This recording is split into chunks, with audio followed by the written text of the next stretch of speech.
Salut à tous, au programme de cette 6e étape, 166 km entre Fleury-sur-Orne dans le Calvados et Ducé dans la Manche, une étape qui pouvait surtout permettre au Cherbourgeois Anthony Delaplace de se rapprocher d'une victoire finale. C'est parti. 8 secondes, c'est l'avance d'Anthony Delaplace au classement général de ce Tour de Normandie ce matin. 8 secondes à préserver à tout prix, quitte à laisser filer d'entrée des coureurs qui ne représentent pas de menace directe pour le maillot jaune.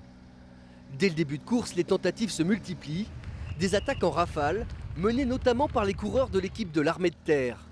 Garde à vous, rompez, vent dans le dos sur les petites routes sinueuses de la Suisse normande, l'une de ces échappées composée de 4 coureurs parvient enfin à prendre le large. Une échappée qui voit son avance grandir, elle pointe 2 minutes devant le peloton en arrivant dans l'Orne puis dans la Manche.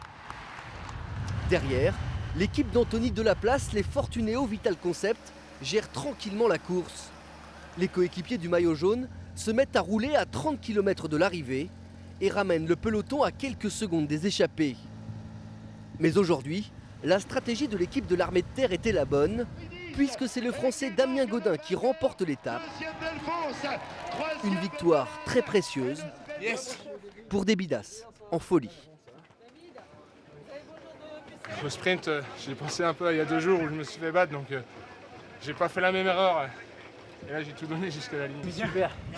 Mais le grand vainqueur du jour, J'ai chaud quand Moti m'a contré après. c'est bien le Normand Anthony Delaplace qui, malgré quelques frayeurs en fin de course, garde son avance intacte au classement général, 8 et 19 secondes devant ses principaux concurrents. Avant la dernière étape demain de 144 km entre Sourdeval dans la Manche et Caen, rien ne semble donc pouvoir empêcher Anthony Delaplace de devenir le premier coureur normand depuis 25 ans à remporter ce Tour de Normandie.